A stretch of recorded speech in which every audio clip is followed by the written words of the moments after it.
जयधवला, पुस्तक 9वीं, lecture number 5। ओम नमः सिद्धेभ्यः। ओम नमः सिद्धेभ्यः। ओम नमः सिद्धेभ्यः। ओम शुद्धात्मने नमः। नमो अरिहन्ताम्, नमो सिद्धाणम्, नमो आयर्याणम्, नमो वज्रायाणम्, नमो लोये सौवसाहूरम्।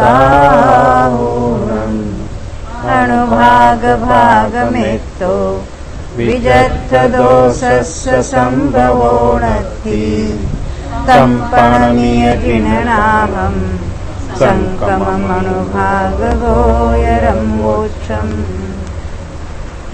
यह श्री वीरसेनाचार्य रचित जयधवला टीका है, जो कषाय पाहु तथा चूर्णी सूत्र ग्रंथों पर लिखी हुई है, जिनके कर्ता है गुणधर भट्टारक तथा यतियुषभ आचार्य, जिन्होंने भगवान महावीर के उपदेश के अनुसार इन ग्रंथों की रचना की है।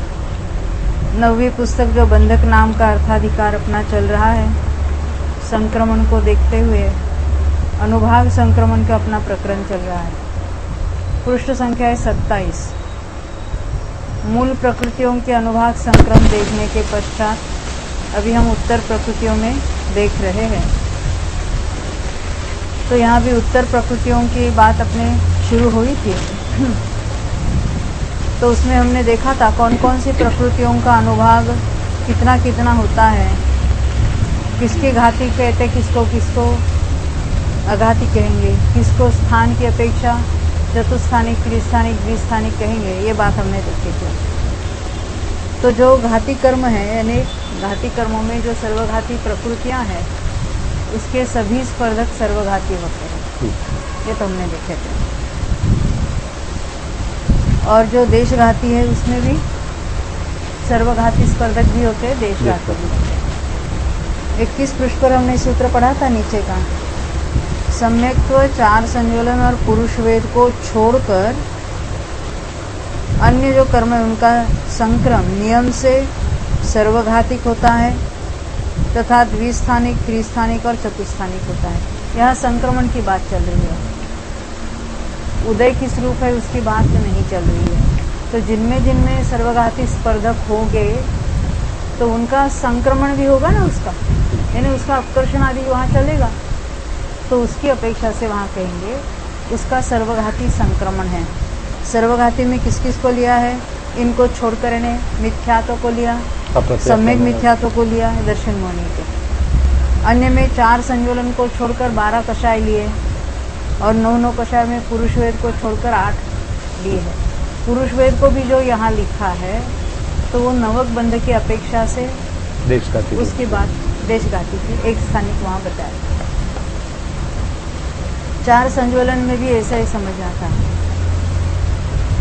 लोभ में तो जो क्षपणा होती है उस काल में उसका जघन्य हो जाता है। सम्यक तो है ही, वो देशघाती ही स्पर्धक होते हैं उसमें, तो ये उन्होंने बता दिया है।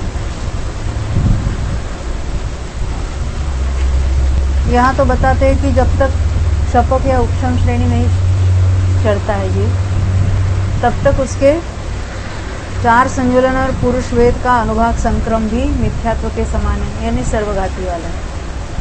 द्विस्थानिक, त्रिस्थानिक, चतुस्थानिक, एक ख्याल में केवल श्रेणी में वो नहीं रहता। हाँ। तो श्रेणी में कहेंगे वो सर्वघाती भी है और देशघाती भी है।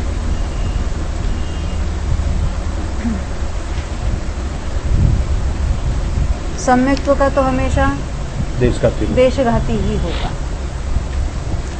वो कितने स्थानिक होता है, लता वाला होगा तो एक स्थानिक कहेंगे, द्विस्थानिक, और वो दारू अनंतवा भाग कहेंगे उसको द्विस्थानिक, तो दोनों होते हैं उसमें। तो ये बात हमने देखी थी। अभी हम आते हैं पृष्ठ संख्या 27 पर। अभी स्वामित्व का प्रकरण शुरू हो रहा है।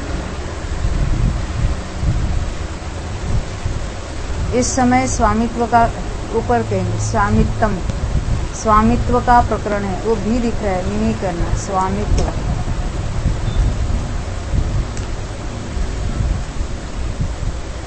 इस समय स्वामित्व का कथन करते हैं, इस प्रकार यह प्रतिज्ञा वचन है। यानी अभी कौन सा अधिकार शुरू हो रहा है, उसके लिए ये कहते स्वामित्व का प्रकरण है। शंका,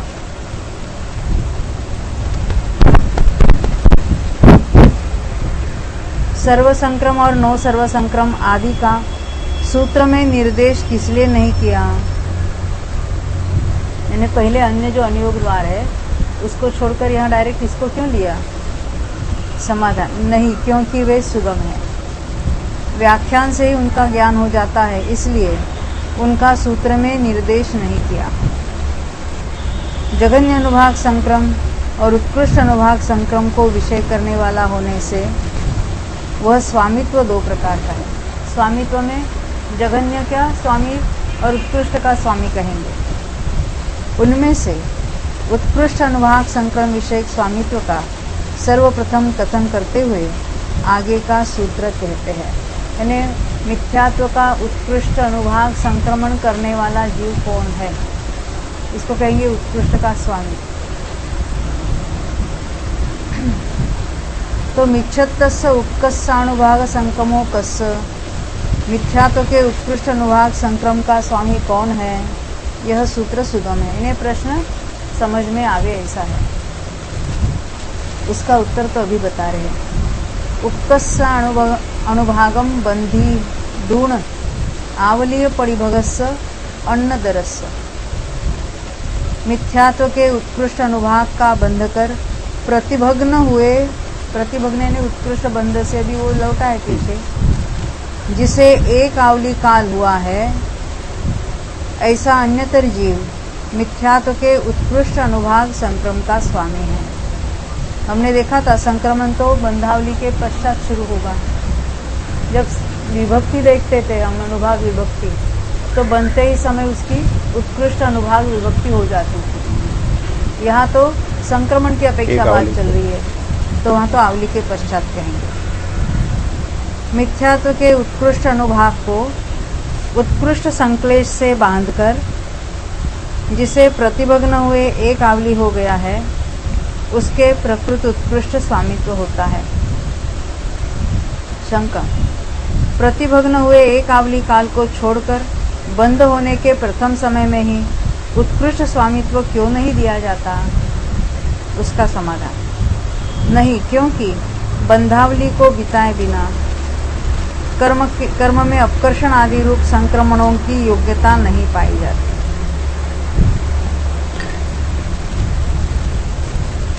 परंतु मिथ्यात्व के उत्कृष्ट अनुभाग का बंध करने वाला वह जीव, बंध करने वाला कौन है? संगी पंचेंद्रिय पर्याप्त मिथ्याविष्ट और सर्व संक्लिष्ट होता है, क्योंकि उत्कृष्ट संक्लेश बिना उत्कृष्ट बंधन नहीं होगा, इसलिए सर्व संक्लिष्ट कहा। यदि ऐसा है तो अन्यत्र उत्कृष्ट अनुभाग का संक्रम कभी भी नहीं प्राप्त होता है। इस प्रकार ऐसी आशंका होने पर क्या अन्यत्र ऐसा उत्कृष्ट संक्रम नहीं हो सकेगा? होगा ना। तो अभी जिसने उत्कृष्ट बंध किया है और मरकर अन्य पर्याय में चला गया, क्योंकि आवली पश्चात ही उसका संक्रम होने वाला है, तो वहां भी उसका संक्रम पाया जाएगा। तो कहते हैं ऐसी आशंका का निराकरण करने के लिए सूत्र में अन्यतर विशेषण दिया है, क्योंकि घात किए बिना उसके उत्कृष्ट बंध के साथ एकेंद्रियादि जीवों में उत्पन्न हुए जीव के उत्कृष्ट अनुभाग संक्रम के प्राप्त होने में कोई विरोध नहीं आता। हमने देखा उत्कृष्ट बंध होने के बाद आवली के पश्चात उत्कृष्ट संक्रमण शुरू होता है, अंतर्मुहूर्त में उत्कृष्ट से अनुत्कृष्ट हो जाता है। अब उसके काल के भीतर अगर कोई मरकर एकेंद्रियादि में उत्पन्न हो तो वहां भी वो पाया जाएगा। इतनी विशेषता है कि असंख्यात वर्ष की आयु वाले तिर्यंच और मनुष्यों में, क्योंकि वहाँ ऐसे उत्कृष्ट संक्लेश वाला जीव मरकर इतने अल्पकाल में वहाँ उत्पन्न नहीं हो सकेगा। तो उसमें ये पाया नहीं जाएगा। तथा जहाँ के जो देव मरकर नियम से मनुष्यों में उत्पन्न होते हैं, ऐसे अनंत आदि देव, ये जहाँ के मनुष्यों में नियम से उत्पन्न होते हैं, उसका अर्थ क्या है जोशी साहब?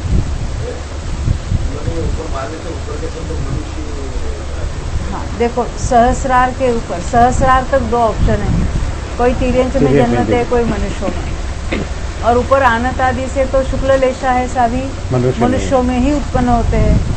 और वहाँ ऐसे भी उसकी स्थिति तो मिथ्या दृष्टि भी हो वहाँ का, तो भी अंत कोड़ा कोड़ी से अधिक नहीं बनती स्थिति, और अनुभाग भी उस मात्रा में कम बनेगा वहाँ पर। तो कहते हैं अनंत आदि देव में ओघ उत्कृष्ट अनुभाग संक्रम नहीं प्राप्त होता। उनके लिए जो उत्कृष्ट है वो उत्कृष्ट कहेंगे हम, उसको आदेश उत्कृष्ट कहेंगे। यहाँ ओघ उत्कृष्ट कहा, यानी जो उत्कृष्ट में उत्कृष्ट है वो वहाँ नहीं पाया जाएगा, क्योंकि उसका घात किए बिना इन जीवों में उत्पन्न होना असंभव है। जिसके उत्कृष्ट बंध है अनुभाग का, उसका घात होने के पश्चात ही यहाँ उत्पन्न होना बनेगा। इस वचन से सम्यक दृष्टि जीवों में भी मिथ्यात्व के उत्कृष्ट अनुभाग संक्रम का निषेध जान लेना चाहिए। जैसे ये अभी हमने देखे थे, भोग भूमि है, अनंत आदि देव है, वहाँ कोई उत्कृष्ट संकलेश के साथ बंधा हुआ अनुभाग लेकर उत्पन्न नहीं होता है। वैसे ही ऐसे उत्कृष्ट अनुभाग के साथ सम्यक्त्व भी नहीं प्राप्त होगा। अनुभाग घटेगा तब जाके सम्यक्त्व में उत्पन्न होगा, क्योंकि उत्कृष्ट अनुभाग का बंध करके जिसे प्रतिभग्न हुए एक आवली काल हुआ है, ऐसा जीव कांडक घात किए बिना सम्यक्त्व गुण को ग्रहण नहीं कर सकता।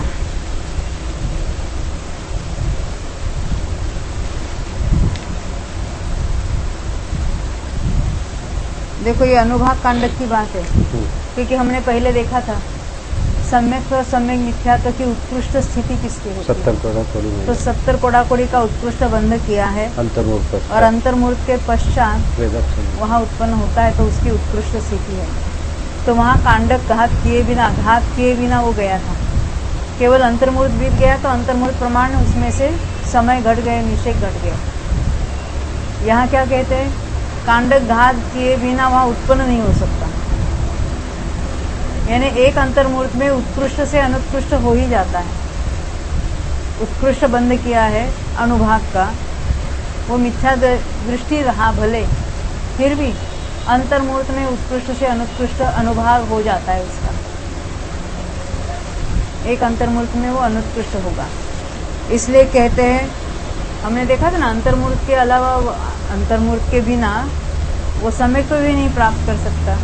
उस अंतर्मूर्त में उत्कृष्ट अनुभाग उसका कांडक होकर घटकर वो अनुत्कृष्ट हो जाता है। शंका, यह विशेषता सूत्र में नहीं कही गई, इसलिए उसे कैसा जाना जा सकता है? समाधान, नहीं, क्योंकि व्याख्यान से, सूत्र से तथा सूत्रानुकूल युक्ति से, युक्ति यानी तर्क हम लगा सकते हैं उसमें, तो कैसे भी खोटा नहीं चलेगा। सूत्र के अनुकूल उसका अर्थ अगर हम लगाते हैं, इस विशेषता का ज्ञान हो जाता है। जिस प्रकार मिथ्यात्व का उत्कृष्ट स्वामित्व है, उसी प्रकार शेष कर्मों का भी उत्कृष्ट स्वामित्व जानना चाहिए, क्योंकि उससे इसमें कोई अंतर नहीं है। इस बात का कथन करने के लिए आगे का सूत्र आया है। यहाँ भी कहेंगे उत्कृष्ट संकलेश से उत्कृष्ट अनुभाग बंध किया है और आवली के पश्चात उत्कृष्ट संक्रमण होता है। कहते एवं सव कर्माणम, इसी प्रकार सब कर्मों का उत्कृष्ट स्वामित्व जानना चाहिए, क्योंकि सब कर्मों की अपेक्षा उत्कृष्ट अनुभाग को बांधकर प्रतिभग्न हुए जिसे एक आवली काल हुआ है, ऐसे अन्यतर जीव में सब कर्मों का उत्कृष्ट अनुभाग सब कर्मों का उत्कृष्ट स्वामित्व प्राप्त होने में कोई प्रतिषेध नहीं है, किंतु अभी इसमें कोई अपवाद है, तो कहते जो बंध प्रकृतियां नहीं है, ऐसी कौन सी प्रकृति है जो बनती नहीं है? सम्यक और सम्यक मिथ्यात्व। तो ऐसी सम्यक और सम्यक मिथ्यात्व, इन दोनों प्रकृतियों में यह क्रम संभव नहीं है। इसलिए उनके उत्कृष्ट स्वामित्व का निर्देश करते हैं। तो इसका स्वामित्व कौन होगा? सम्यक सम्यक मिथ्यात्व का उत्कृष्ट अनुभाग का स्वामी कौन होगा?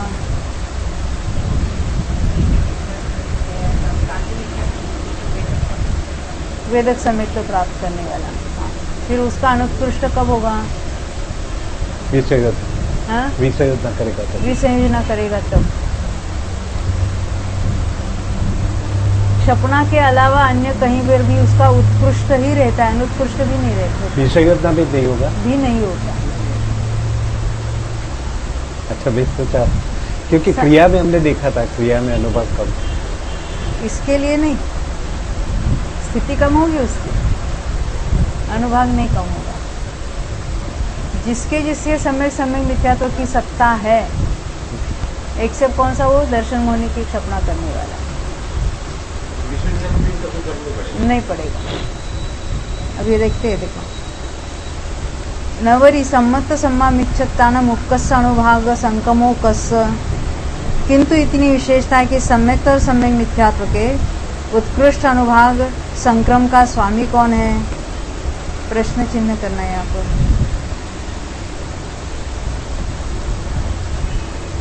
यह सूत्र सुगम है।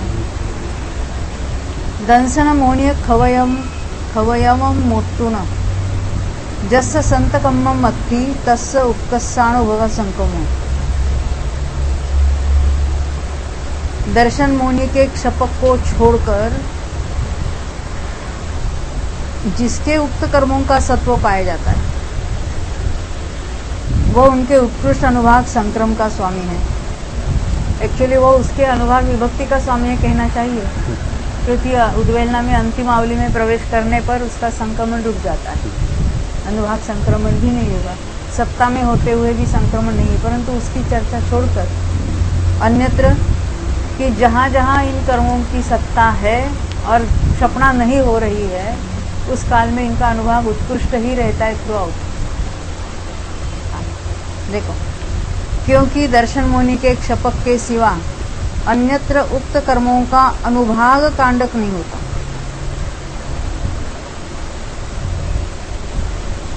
यद्यपि यहाँ पर सूत्र में सामान्य से जिसके सत्कर्म है कहा है, तो भी प्रकरणवश संक्रम के योग्य जिसके सत्कर्म है ऐसा ग्रहण करना चाहिए, क्योंकि यहाँ संक्रम का प्रकरण चल रहा है। अन्यथा उद्वेलना के समय आवली के भीतर प्रविष्ट हुए सत्कर्म वाले के भी ग्रहण का प्रसंग प्राप्त होता है। यानी वहाँ भी अनुभाग तो नहीं घटा है उसका, परंतु वहाँ संक्रमण रुक जाता है ना, अपकर्षण आदि जो कुछ है, अनुभाग में भी संक्रमण रुक जाता है उसका। शंका, अपूर्व करण में प्रविष्ट हुए दर्शन मोनि के क्षपक के भी प्रथम अनुभाग कांडक की अनिर्लेपित अवस्था में, निर्लेपित और अनिर्लेपित क्या होता है? निर्लेपन यानी बंध से छूट जाना, उसको कहेंगे निर्लेपन। अनिर्लेपित यानी अभी वो कांडक नहीं हुआ है, वो तो चल रहा है, पूरा नहीं हुआ, पूरा नहीं हुआ है। उत्कृष्ट अनुभाग संक्रम संभव है। क्या कहते हैं? कांडक की पहली फाली, दूसरी फाली, तीसरी फाली, उसमें उतना का उतना अनुभाग का संक्रमण चल रहा है। स्पर्धक नष्ट कहाँ हुआ उसमें? इसलिए सूत्र में दर्शन मुनि के क्षपक को छोड़कर यह वचन कैसे बन सकता है? ख्याल में ये क्या कहना चाहते हैं? समाधान नहीं, क्योंकि वहाँ पर प्रथम अनुभाग कांडक का पतन करा देने पर, यानी पहला अनुभाग कांडक उसका पतन हुआ, अंतिम फाली, उसके बाद उसको अनुत्कृष्ट होगा।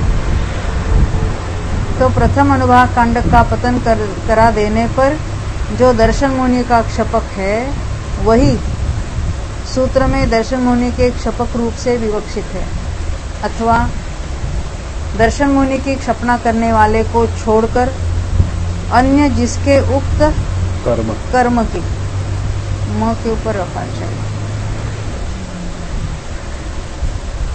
यानी अपनी भाषा में क्या कहना, जिसको दर्शन मोहिनी की क्षपणा हो रही उसकी उनको छोड़ देना।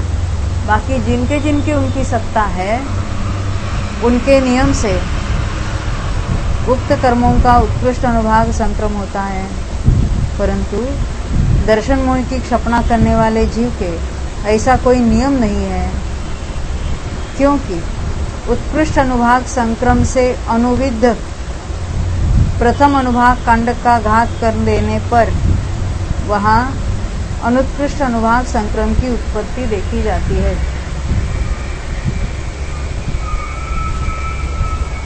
इस प्रकार ओघ प्ररूपणा समाप्त हुई।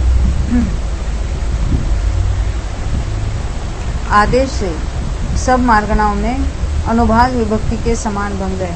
मार्गणा में जहाँ जिसका जो अनुभाग कहेंगे उसको उत्कृष्ट कह देंगे। अब इसी का विशेषार्थ दोबारा देखते हैं। हाँ, अनुविद्य ने उससे साथ जुड़ा हुआ। उत्कृष्ट अनुभाग संक्रम से अनुविद्य प्रथम अनुभाग कांडक का घात कर देने पर, यानी जब तक उसका घात नहीं होता है तब तक वो उत्कृष्ट संक्रमण है। विशेषार्थ सम्यक्त और सम्यक मिथ्यात्व के उत्कृष्ट अनुभाग संक्रम का स्वामी कौन है, इस प्रश्न का समाधान करते हुए सूत्र में केवल इतना ही कहा गया है कि दर्शन मोह की क्षपणा करने वाले जीव के सिवा, यानी उनको छोड़कर उनकी सत्ता वाले अन्य सब जीव उनके उत्कृष्ट अनुभाग संक्रम के स्वामी हैं। इस पर से दो प्रश्न खड़े हुए। प्रथम तो यह कि जो दर्शन मोह की क्षपणा नहीं कर रहे हैं उनकी सत्ता वाले ऐसे सब जीव यदि उनके उत्कृष्ट अनुभाग संक्रम के स्वामी माने जाते हैं तो उद्वेलना के समय जिनका सत्कर्म यानी सत्ता में पड़ा हुआ कर्म आवली के भीतर प्रविष्ट होता है, उनके आवली प्रविष्ट कर्म का भी उत्कृष्ट अनुभाग संक्रम मानना पड़ेगा। उत्कृष्ट अनुभाग विभक्ति तो वहाँ पर भी है विभक्ति, परंतु वहाँ संक्रम रुक गया।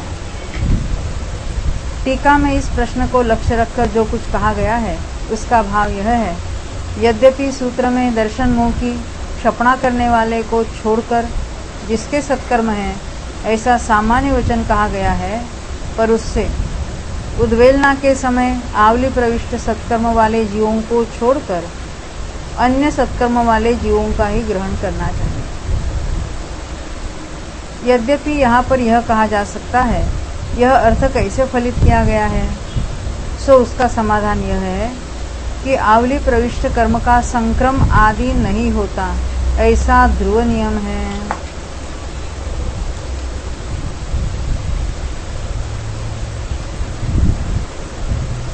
इसलिए इस नियम के अनुसार यह अर्थ सूत्रा फलित हो जाता है।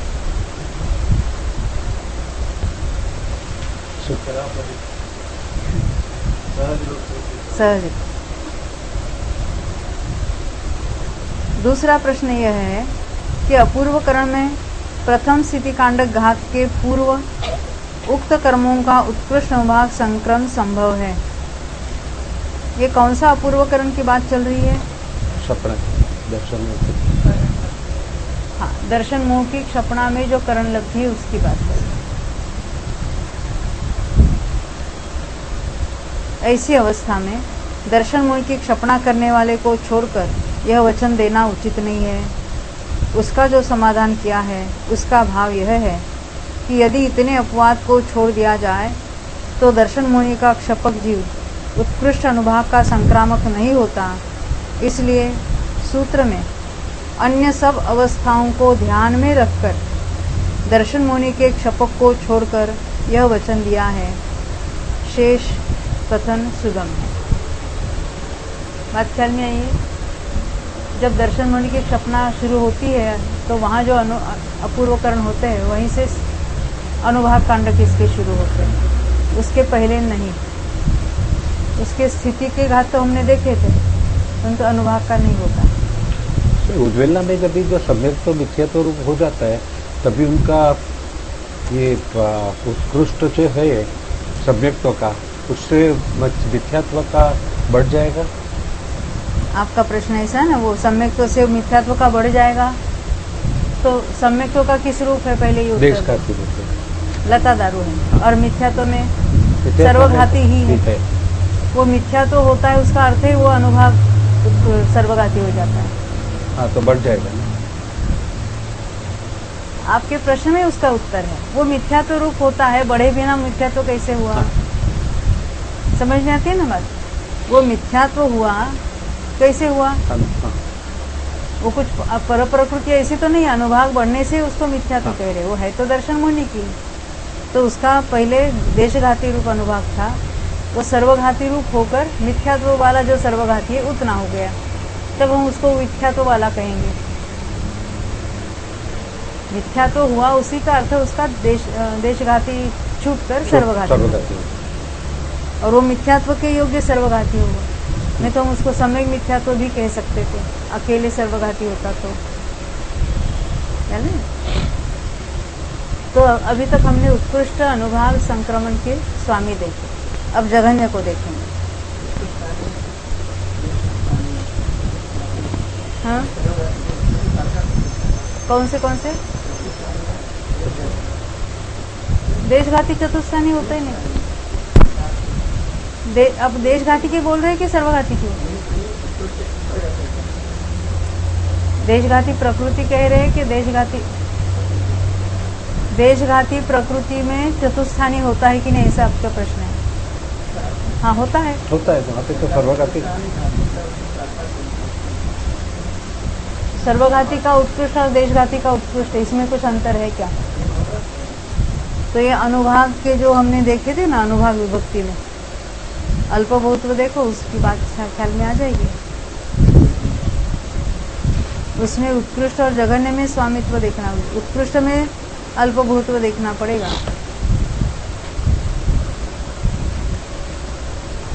उसमें तो अलग अलग प्रकृतियों के अनुभाग, मेरे ख्याल से 259 के आजू बाजू में कहीं मिलेगा।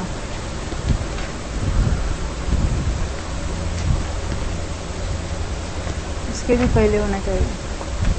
आदेश 250 से शुरू हुआ, उसके आगे पहले तो सन्निकर्ष है, अंतर है, अल्पभूत्व कहाँ शुरू हुआ?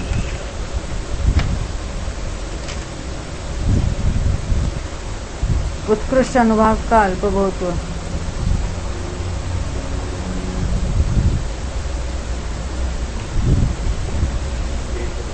पेज नंबर 257 है, 5वें भाग में।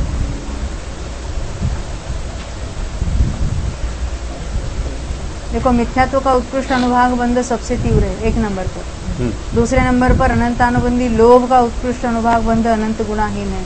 हमने देखा ना, लोभ, माया, क्रोध, मान, प्रदेश का बंटवारा भी उसी पद्धति से और अनुभाग भी उसी क्रम से। माया का उत्कृष्ट अनुभाग बंध विशेषहीन है, अनंतानुबंधी का, फिर क्रोध का, फिर मान का, उसके बाद संयोजन, लोभ, माया, क्रोध, मान, उसके बाद प्रत्याख्यानावरण, वो सब जगह वो अनंत गुणाहीन और अपने अपने में विशेषहीन। अनंतानुबंधी का पहले लोभ लिया, फिर माया, फिर क्रोध, लोमा क्रोमा, उसमें आपस में विशेषहीन। अब जब अनंतानुबंधी से संयोजन की बात करेंगे तो अनंत गुणाहीन, उसके 4 लेना, विशेषहीन। फिर उसके बाद प्रत्याख्यानावरण, वो अनंत गुणाहीन, उसके 4 विशेषहीन। फिर उसके बाद अप्रत्याख्यानावरण, वो अनंत गुणाहीन। नपुंसक हाँ, देखो, मान हुआ। अभी वो 18 नंबर पर नपुंसक वेद का उत्कृष्ट अनुभाग बंध अनंत गुणाहीन। उसके बाद अरति का उत्कृष्ट, वो भी अनंत गुणाहीन। फिर शोक, फिर भय, फिर जुगुप्सा, स्त्री वेद, वो सारे अनंत गुणाहीन वाले लिए। पुरुष वेद का उत्कृष्ट, रति का उत्कृष्ट और हास्य का उत्कृष्ट। हाँ, वो तो उसके अलग से बताएंगे। यहाँ तो हमने 26 देखे ना, उसके बाद सम्यक मिथ्यात्व का उत्कृष्ट है, क्योंकि हमने देखा था ना, अन्य इसका उत्कृष्ट है, वो तो देशघाती जैसे नहीं, जघन्य की ओर वाला है वो। और उसके बाद सम्यक्त्व का उत्कृष्ट है।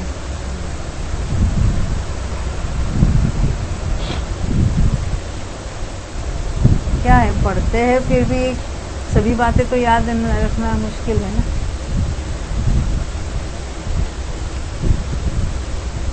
यानी सबका उत्कृष्ट एक लेवल पर नहीं है।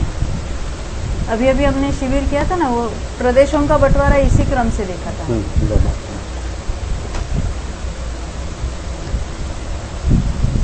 हाँ, अभी एक तो जघन्यम, आगे जघन्य स्वामित्व का कथन करते हैं। इससे आगे अर्थात उत्कृष्ट स्वामित्व के कथन के बाद जघन्य अनुभाग संक्रम के स्वामित्व को बतलाते हैं। इस प्रकार यह प्रतिज्ञा वाक्य है। मिच्छत्तस्य जघन्य अनुभाग संकामो को होई, इसके स्वामित्व देख रहे हैं ना यहाँ पर। मिथ्यात्व के जघन्य अनुभाग संक्रम का स्वामी कौन है? प्रश्न करना है।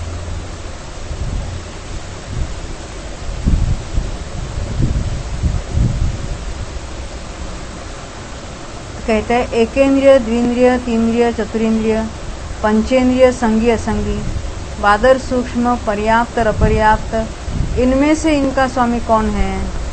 इत्यादि, इत्यादि हुआ, इत्यादि विशेष की अपेक्षा रखने वाला यह पृच्छा सूत्र है। यानी ये 14 जीव समास में इनका स्वामी कौन है, ऐसा यहाँ प्रश्न पूछा है। कहते सोमस्य हद समुत्पत्ति कम्मेन अन्नदरो, सूक्ष्म एकेंद्रिय के हत समुत्पत्ति कर्म के साथ अवस्थित अन्यतर जीव मिथ्यात्व के जघन्य अनुभाग संक्रम का स्वामी है।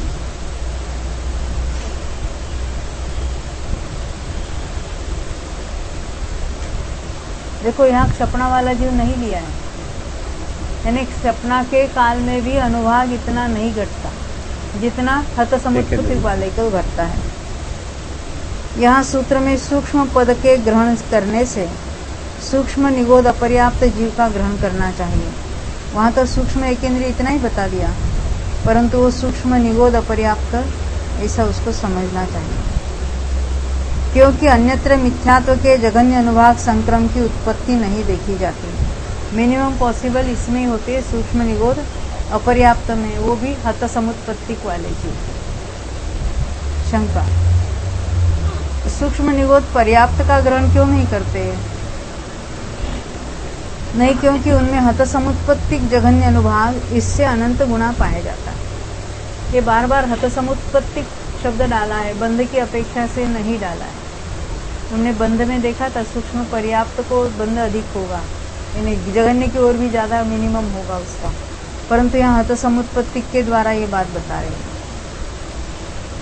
सूक्ष्म निगोद अपर्याप्त जीवों में बहुत विशुद्धि करना,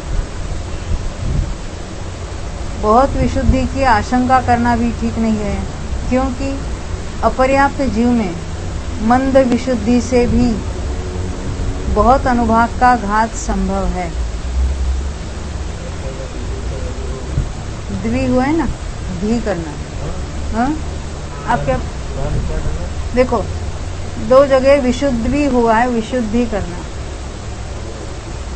ऊपर की लाइन में भी और नीचे की लाइन में भी, कि सूक्ष्म निगोद अपर्याप्त जीवों में विशुद्धि बहुत होगी ऐसे समझना नहीं, क्योंकि अपर्याप्त जीव है, मंद विशुद्धि से भी बहुत अनुभाग का घात करता है। क्या कहना चाहते हैं? पर्याप्त जीव में विशुद्धि अधिक होती है अपर्याप्तों से, संक्लेश भी अधिक होता है, विशुद्धि भी अधिक होती है, परंतु यहाँ कम विशुद्धि से भी अनुभाग का अपर्याप्त जीव में वो अनुभाग का घात अधिक होता है। शंका, ऐसा कैसे होता है? समाधान, क्योंकि यह जाति विशेष ही उस प्रकार की है, इसलिए हत समुत्पत्ति कर्म के साथ उसके जघन्य स्वामित्व का विधान करना विरुद्ध नहीं है। फिर शंका, हत समुत्पत्ति कर्म किसे कहते हैं? उसका समाधान, घात होने पर जिसकी उत्पत्ति होती है उसे हत समुत्पत्ति कर्म कहेंगे। यहाँ अनुभाग की बात है तो अनुभाग का घात कहेंगे, जहाँ स्थिति की बात होगी वहाँ स्थिति का घात कहेंगे हम। जहाँ तक शक्य हो वहाँ तक घात को प्राप्त हुआ कर्म, यह इसका तात्पर्य है।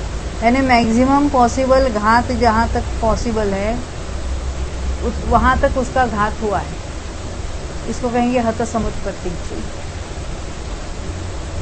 सूक्ष्म निगोद अपर्याप्त जीव के सर्वोत्कृष्ट विशुद्धि से, यानी उस जीव के लिए जो सर्वोत्कृष्ट विशुद्धि है, पहले हमने सर्वसंक्लिष्ट शब्द देखा था, मिथ्या दृष्टि के सर्वसंक्लिष्ट कहा था, अब यहाँ सर्व विशुद्ध लिया। तो सूक्ष्म निगोद अपर्याप्त जीव के सर्वोत्कृष्ट विशुद्धि से घात को प्राप्त हुआ वह कर्म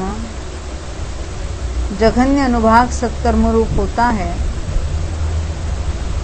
जो उसके उत्कृष्ट अनुभाग बंध से अनंत गुणा हीन होता है, तथा उसी के जघन्य अनुभाग बंध से अनंत गुणा अधिक होता है। ओहो, बंध से अधिक है।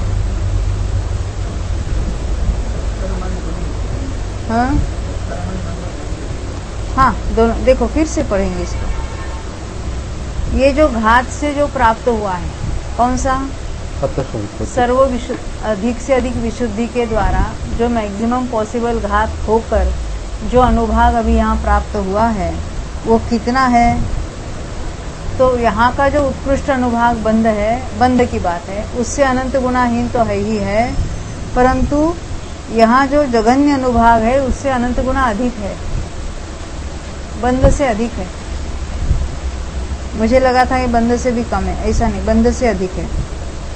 अब तत्प्रायोग्य अजघन्य अनुत्कृष्ट बंध स्थान के समान होता है, ऐसा यहाँ ग्रहण करना चाहिए।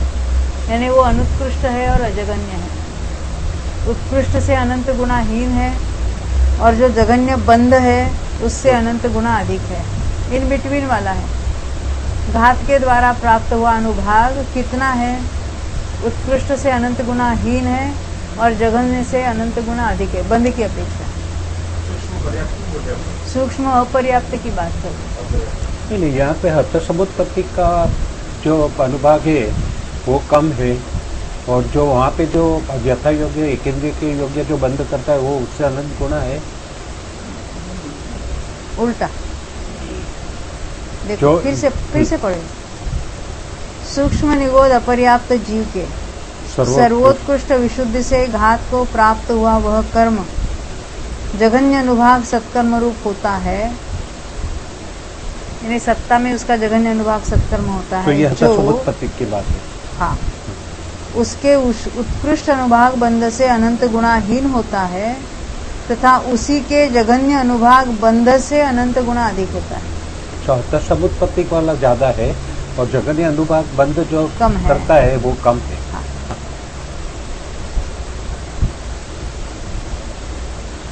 तत्प्रायोग्य अजघन्य अनुत्कृष्ट बंध स्थान के समान होता है, ऐसा यहाँ ग्रहण करना चाहिए। इस प्रकार के सूक्ष्म एकेंद्रिय संबंधी हत समुत्पत्ति कर्म से युक्त जो अन्यतर जीव है, वह प्रकृति में जघन्य स्वामी होता है। क्यों कहा है? क्योंकि उसमें संक्रमण कराना है ना। देखो, संक्रमण कराएगा यानी उसमें अपकर्षण होगा, तो अपकर्षण होने के लिए नीचे कुछ चाहिए ना उसके, इसलिए बात है। तो इसमें कुछ होगा तो नहीं, पता नहीं। अनुभाग विभक्ति में जघन्य का स्वामी, ये स्वामी में भी आया थी ना बात।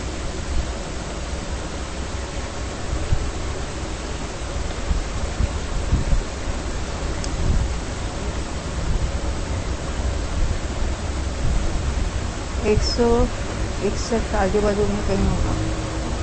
तो यहाँ पे जिसका संक्रमण हो रहा है वो जघन्य वाला लेने हैं कि जिसमें संक्रमण हो रहा है वो जघन्य लेने? जिसका हो रहा है। अभी किसकी बात हम देख रहे थे यहाँ पर? मिथ्यात्व की। मिथ्यात्व की। देखो 162 पृष्ठ पर है।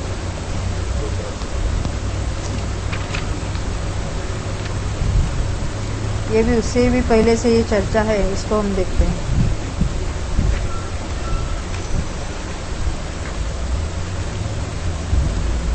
मिथ्यात्व का जघन्य अनुभाग सत्कर्म, अभी सत्कर्म की बात चल रही है, अभी संक्रमण की नहीं चल रही। तो कहते सूक्ष्म जीव के होता है। तो सूक्ष्म जीव में किसको लेना है? सूक्ष्म एकेंद्रिय वो निगोद को लेना है। लब्धे पर्याप्त को लेना पड़ेगा। सूक्ष्म एकेंद्रिय लब्धे पर्याप्त। देखो नीचे का समाधान पढ़ते हैं, क्योंकि ऊपर शंकाकार ने पूछा था सूत्र में एकेंद्रीय पद को क्यों नहीं ग्रहण करना, मात्र सूक्ष्म जीव क्यों कहा। उसके लिए कहा था कि एकेंद्रीय को छोड़कर अन्यत्र सूक्ष्म होते ही नहीं। ये सूक्ष्म और बादर भेद किसके हैं? मात्र एकेंद्रीय के हैं, बाकी सभी जीव बादर ही होते हैं, इसलिए वहां नहीं कहा। तो कहते तो वो निगोद कहना चाहिए था, क्योंकि निगोद के सिवा अन्यत्र जगन्य अनुभाग सत्कर्म का अभाव है।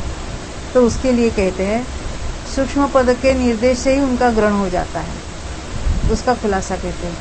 यहाँ सूक्ष्म एकेंद्रिय कहने से स्पर्शन इंद्रियजन्य ज्ञान से और सूक्ष्म नाम कर्म के उदय से जो सूक्ष्मपने को प्राप्त है, अर्थात जो ज्ञान से भी सूक्ष्म है और पर्याय से भी सूक्ष्म है। सूक्ष्म एकेंद्रिय कहने तो पांचों आ गए, परंतु यहाँ ज्ञान की भी सूक्ष्मता है, मिनिमम पॉसिबल ज्ञान ग्रहण करना है, तो वो तो निगोद में होता है। सूक्ष्म निगोदिया को छोड़कर अन्यत्र दोनों प्रकार की सूक्ष्मता संभव नहीं है। यानी वहाँ तो शरीर के जो परमाणु हैं वो तो सूक्ष्म प्रकार के होंगे, उसको सूक्ष्म जीव तो कहेंगे, सूक्ष्म अग्नि का एक, सूक्ष्म वायु का एक वगैरह, परंतु ज्ञान की और उसकी दोनों की सूक्ष्मता मात्र निगोद में होती है, वह अन्य जीव में नहीं पाई जाती। अतः सूक्ष्म का अर्थ सूक्ष्म निगोद या एकेंद्रीय जीव है, ऐसा होता है। कहते फिर अपर्याप्त पद क्यों कहते हैं, यानी उसका पद वहां कहना चाहिए था, सूक्ष्म निगोद अपर्याप्त कहना चाहिए था। तो कहते वो है ऐसा उसकी सिद्धि हो जाती है सूक्ष्म पद के निर्देश में। हाँ, क्योंकि हमने उसमें भी देखा था ना, स्थितिबंध में भी देखा था, पहला ऊपर का सूक्ष्म जीवों में उत्कृष्ट किसको होगा? सूक्ष्म पर्याप्तों को होगा। बादर सूक्ष्म पर्याप्त। अभी सूक्ष्म में बादर सूक्ष्म कैसे कहते हैं? सर सूक्ष्म पद, सूक्ष्म पर्याप्त का उत्कृष्ट, हाँ। फिर सूक्ष्म अपर्याप्त का अपर्याप्त का उत्कृष्ट, फिर जघन्य की ओर पहले सूक्ष्म अपर्याप्त का जघन्य और उसके नीचे सूक्ष्म पर्याप्त का जघन्य। भूल गए क्या बासुप वगैरह? हाँ वो तो बराबर, तो ये सूक्ष्म पर्याप्त का जघन्य होगा ना। हाँ ठीक है ना, बंद पर यहाँ पे हमने अपर्याप्त लिया है। सुनो तो सही, इसीलिए तो पूछ रहे।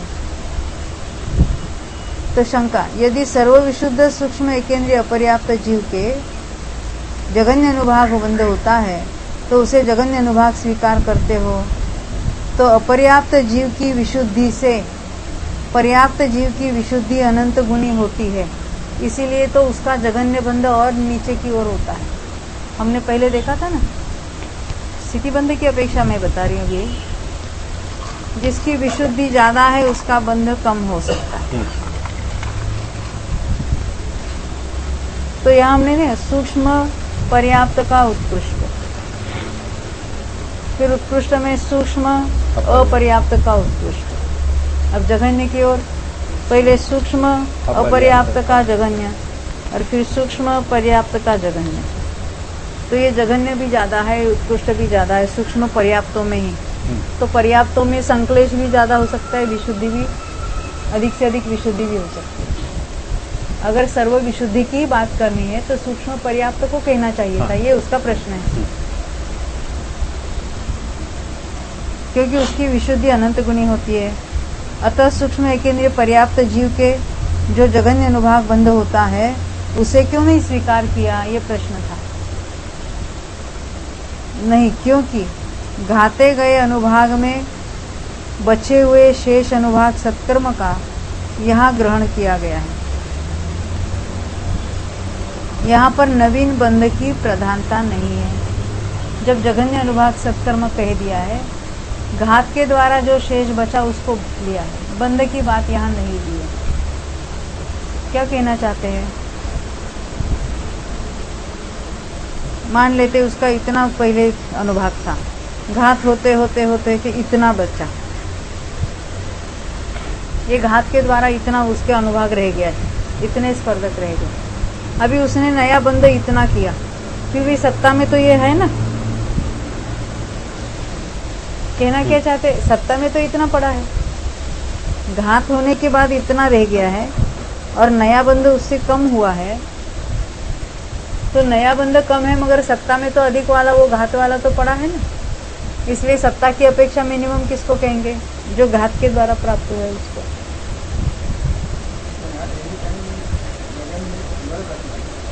हाँ, उसकी कम बंध हो रहा है वहां पर, परंतु वहां तक वो कम सत्ता में जो पड़ा है, जो मैक्सिमम है, उसी को कहेंगे अनुभाग उसका। जैसे किसी ने स्थिति उसकी पड़ी है अंदर एक कोड़ाकोड़ी की, और उसने अंत कोड़ाकोड़ी का कोई भी बंध किया, फिर जब तक वो स्थिति है तब तक वही स्थिति कहलाएगी ना। सत्ता की स्थिति कौन सी कहलाएगी?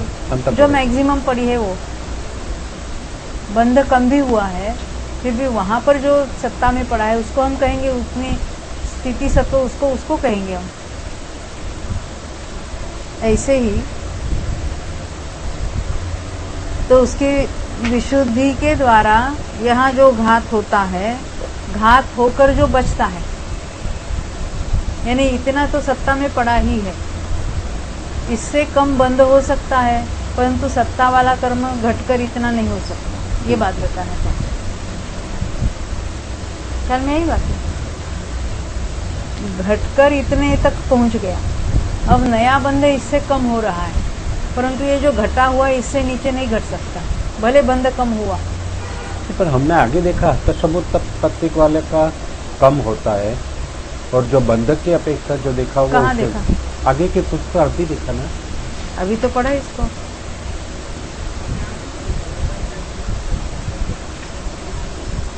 ये शंका में ऊपर समझ नहीं, क्योंकि घाते गए अनुवाद के बचे हुए शेष अनुवाद बंध की बात है,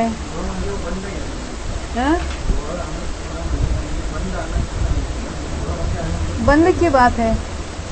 और जो हस्तसमुत्त प्रतीक वाला जो अनुभाग है वो उससे कम है, ज्यादा है। अभी हमने क्या पढ़ा? देखो, फिर आप घोटाला कर रहे हैं। देखो, अभी हमने पुस्तक में जो पढ़ा था, फिर अपने पुस्तक में देखो। 9 नंबर पुस्तक में 31 पृष्ठ पर नीचे से दूसरा पैराग्राफ। सूक्ष्म निगोद अपर्याप्त जीव के सर्वोत्कृष्ट विशुद्धि से घात को प्राप्त हुआ वह कर्म जघन्य अनुभाग सत्कर्म रूप होता है। सत्कर्म की बात है। सत्ता में इससे कम बंधने, सत्ता में इससे कम अनुभाग नहीं हो सकता। अच्छा। सत्ता में अनुभाग सत्कर्म कहा है, उसके उत्कृष्ट अनुभाग बंध से, अभी यहाँ बंध को दिया, यह अनंत गुणाहीन होता है, और जगन्य और अनुभाग उसी के जगन्य अनुभाग बंध से, यहाँ बंध लिया है, अनंत गुणा अधिक होता है। परंतु सत्ता में तो उतना हतसमुत्पत्तिक वाले से कम नहीं हो सकता, भले बंध जगन्य हो तो वो उसी में जाके मिलेगा। सत्ता वाला अनुभाग इससे हतसमुत्पत्तिक से नीचे हो ही नहीं सकता, क्योंकि वहां जो पड़े हैं अधिक अनुभाग वाले, भले ना बंध नया कम हुआ तो उसमें वो तो कहलाएगी, उसी सत्ता के कहलाएंगे, परंतु उसके ऊपर वाले अनुभाग वाले पड़े हैं ना। तो सूक्ष्म पर्याप्त में जो जगन्य बंध होगा वो सूक्ष्म अपर्याप्त से कम वाला बंध, कम वाला होने दो, फिर भी सत्ता तो जितनी हतसमुत्पत्तिक है उससे नीचे नहीं जाएगी, और वो हतसमुत्पत्तिक में मिनिमम जो है वो अपर्याप्त जीव करेगा, पर्याप्त भी नहीं। ये बात बताना है। यानी वो बंध के द्वारा मिनिमम हो जाए, उत्कृष्ट की ओर जाएंगे तो बंध के द्वारा उत्कृष्ट होता है, पर जघन्य बंध करने से सत्ता वाला अनुभाग जघन्य हो जाए ऐसी बात नहीं बन सकती, क्योंकि जब तक सत्ता में पड़ा है अनुभाग, वो जब तक नहीं घटेगा, अभी वहाँ कांडक घात के द्वारा ही घट सकता है, वहाँ तो अभी कांडक रुक गया, अभी वह तो समुत्पत्ति का अंतिम स्टेज है उसकी, उससे घट नहीं सकता है। जघन्य बंध भी हो जाए तो भी इतना तो अनुभाग बना ही रहेगा हतसमुत्पत्तिक वाले, तो वही उसके लिए मिनिमम है। देखो, ये 5वीं पुस्तक में पूरा करते जो हमने पढ़ना शुरू किया था।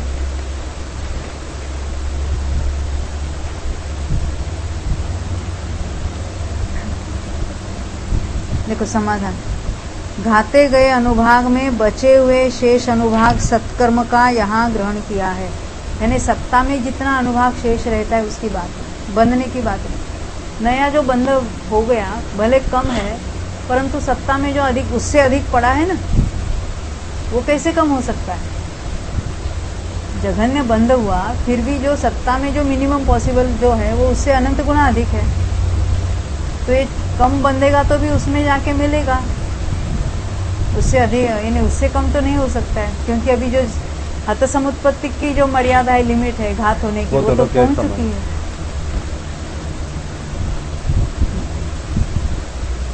यहाँ पर नवीन बंध की प्रधानता नहीं है, क्योंकि बंध हुआ तो भी क्या हुआ, जब तक सत्ता में उससे अधिक बंध अधिक पड़ा है सत्कर्म अनुभाग, तो उसको क्यों हम सत्ता वाला अनुभाग कहेंगे। देखो शंका, सूक्ष्म एकेंद्रिय पर्याप्त जीव के, सूक्ष्म एकेंद्रिय पर्याप्त जीव के, जीव से चाहिए, सूक्ष्म एकेंद्रिय निगोद चाहिए। शंका क्या है, यदि सर्व विशुद्ध सोम इंद्रिय अपजदस्य जहन अनुभाग बंध जहन अनुभागोत्ति गेपदी, तो अपजद विषय ही तो पज्जत विषय अनंत गुणात्ति, सोम इंद्रिय अपजत जहन अनुभाग बंधो किन्न गेपदी। क्या कहते हैं, सूक्ष्म एकेंद्रिय जीव के, ये पर्याप्त शब्द निकाल दें, सूक्ष्म एकेंद्रिय अपर्याप्त जीव की विशुद्धि से ठहरना है।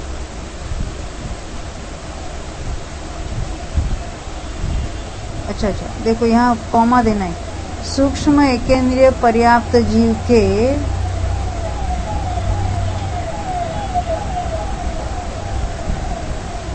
अपर्याप्त जीव की विशुद्धि से अनंत गुणी विशुद्धि के द्वारा।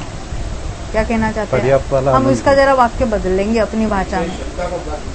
हाँ, शंका यहाँ कहते हैं कि सूक्ष्म एकेंद्रिय की अपर्याप्त जीव की विशुद्धि से सूक्ष्म एकेंद्रिय पर्याप्त जीव की विशुद्धि अनंत गुणी है, विशुद्धि ज्यादा है उसकी, और उसके द्वारा जो घात होगा वो ज्यादा घात होना चाहिए उसकी। यहाँ क्यों नहीं उसका ग्रहण किया, प्रश्न समझ में है।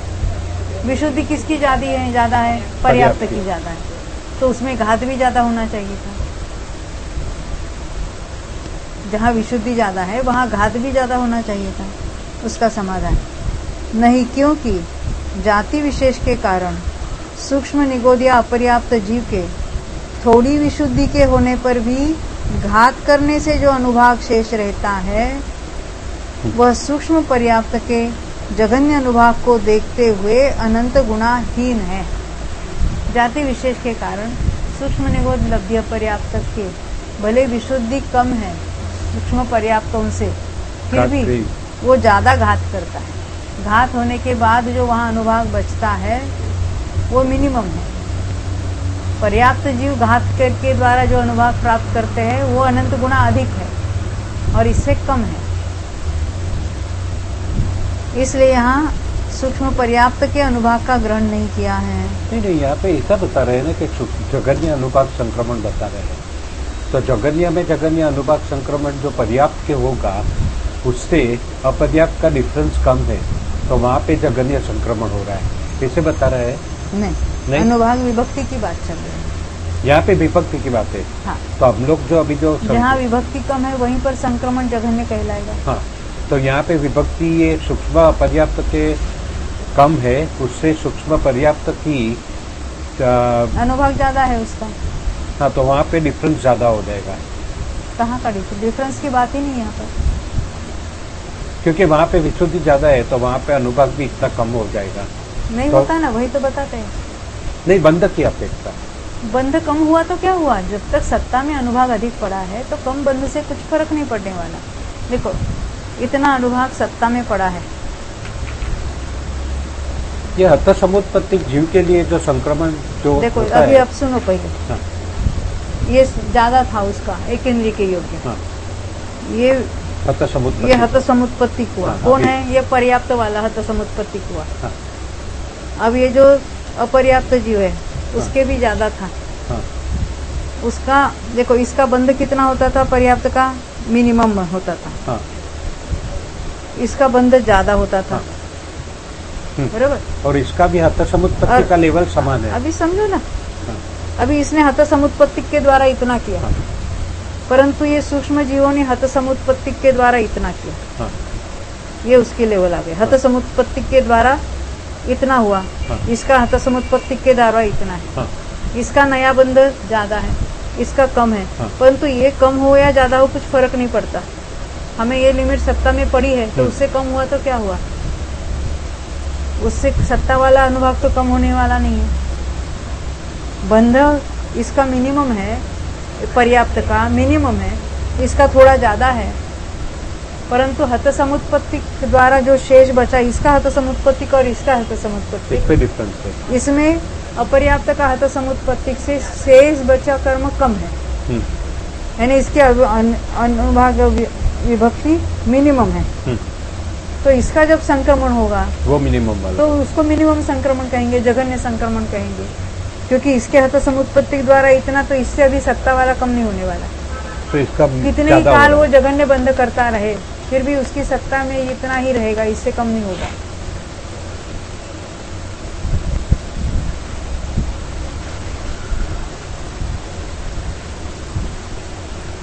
देखो ये जाति विशेष के कारण वो अनुभाग सत्कर्म थोड़ा कर लेता है। फिर कहते इसी की मिनिमम है, कहाँ से जाना है? तो देखो समाधान लास्ट में सूत्र में मिथ्यात्व का जघन्य अनुभाग सत्कर्म दर्शन मुंह की क्षपणा में न बतलाकर सूक्ष्म निगोदिया के बतलाया है। उससे जाना जाता है कि अपर्याप्त निगोदिया जीव अनुभाग घात के द्वारा थोड़ा अनुभाग कर लेता है, उसका अनुभाग घात ज्यादा हो जाता है।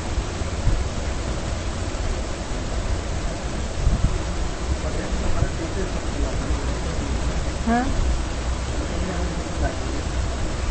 कौन सा? हाँ, ये एकेंद्रियों में ऐसे कांडक घात होते हैं। हाँ, पर्याप्त अपर्याप्त में जो है नया बंध जहाँ मिनिमम है, अभी पंचेंद्रियों में तो मनुष्यों में तो क्षपणा में कर लेगा वो।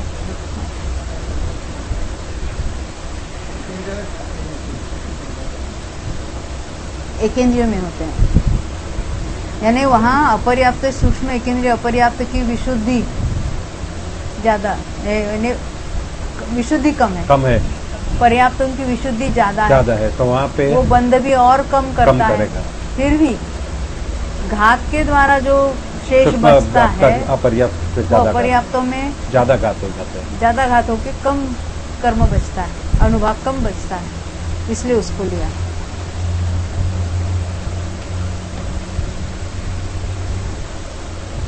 अब जो यहाँ हत समुत्पत्ति करके द्विंद्रिय तीन्द्रिय चतुरिंद्रिय पंचेंद्रिय कहीं भी उत्पन्न होगा तो उसका भी जब तक वो नया बंध करके और नहीं बढ़ाएगा तब तक वो इतना ही कहलाएगा विभक्ति की अपेक्षा। और संक्रमण की अपेक्षा कहेंगे तो आवली के बाद उसका संक्रमण होगा। तो यहाँ निगोद में से सूक्ष्म निगोद लब्धि अपर्याप्त से मरकर मनुष्यों में भी आ सकता है, तिर्यंचों में सब जगह जा सकता है, देवनारकी में नहीं जाएगा, परंतु अन्यत्र तो जाएगा ना, भूभूमि को भी नहीं जाएगा, तो उसके ये जघन्य पाया जाएगा। अभी आना अपने पृष्ठ पर 31।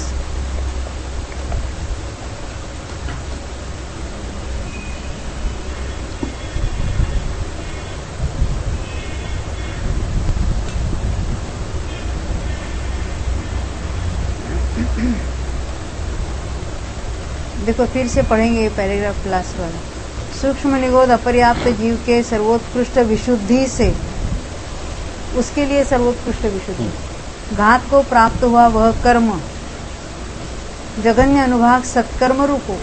सत्ता में तो इतना ही मिनिमम हो सकता है, इससे कम नहीं। नया बंध इससे भी कम होगा जरूर, परंतु फिर भी सत्ता इससे कम नहीं हो सकती। जो उसके उत्कृष्ट अनुभाग बंध से अनंत गुना हीन होता है तथा उसी के जघन्य अनुभाग बंध से अनंत गुना अधिक होता है। तत्प्रायोग्य अजघन्य अनुत्कृष्ट बंध स्थान के समान होता है। तत्प्रायोग्य जो यथायोग्य होता है उसको समझ लेना, जो अनुत्कृष्ट भी और अजघन्य भी है, ऐसा यहाँ ग्रहण करना चाहिए। इस प्रकार के सूक्ष्म एकेंद्रिय संबंधी हत समुत्पत्ति कर्म से युक्त जो अन्यतर जीव है वह प्रकृति में जगन्य स्वामी होता है। यहाँ पर अन्यतर पद के ग्रहण करने से सब जीव समासों का ग्रहण अविरुद्ध है, ऐसा कथन करने के लिए आगे का सूत्र वचन है। क्योंकि उसने किया हत समुत्पत्ति के केंद्रीय में, मरकर कहीं भी उत्पन्न हो सकता है, अन्यत्र भी उसकी सत्ता पाई जाएगी। एइंद्रियो वा वेइंद्रियो वा तेइंद्रियो वा चौरिंद्रियो वा पंचेंद्रियो वा, एकेंद्रिय अथवा द्विंद्रिय अथवा तीन्द्रिय अथवा चतुरिंद्रिय अथवा पंचेंद्रिय जीव मिथ्यात्व के जघन्य अनुभाग संक्रम का स्वामी है। क्योंकि उसी अनुभाग के साथ सर्वत्र उत्पत्ति होने में कोई निषेध नहीं है। उसने जघन्य कर दिया है, अब वो जघन्य के साथ अन्यत्र कहीं भी उत्पन्न होगा तो उसके वहां पर भी पाया जाएगा। शंका, दर्शन मुनि के क्षपक के अंतिम अनुभाग कांडक के शेष रहने पर मिथ्यात्व का जघन्य स्वामित्व क्यों नहीं दिया गया? क्योंकि हमने अन्यत्र देखा था ना, क्षपणा में सर्व जघन्य हो जाता है सब जगह, तो यहाँ वहां इसको क्यों नहीं दिया है? समाधान, क्योंकि वहां का अनुभाग सूक्ष्म एकेंद्रिय संबंधी हत समुत्पत्तिक अनुभाग से अनंत गुणा होता है। यह कैसे जाना? समाधान, इसी स्वामित्व सूत्र से जाना। यही तो बताते हैं, नहीं तो बता देते क्षपणा में होता है करके। एवं अट्ठन्नम कषायणम, इसी प्रकार 8 कषायों का जघन्य स्वामित्व जानना चाहिए। ये 8 कषाय कौन से हो गए?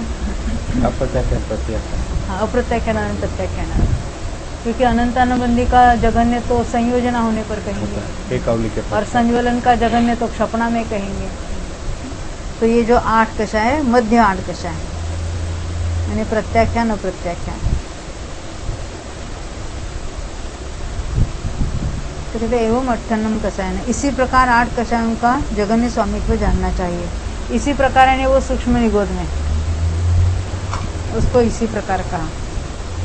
जिस प्रकार सूक्ष्म एकेंद्रिय के हत समुत्पत्ति कर्म के साथ स्थित अन्यतर जीव में मिथ्यात्व के जघन्य अनुभाग संक्रम का स्वामित्व दिया है, उसी प्रकार 8 कषायों का भी करना चाहिए, क्योंकि उससे इनके कथन में कोई विशेषता नहीं है।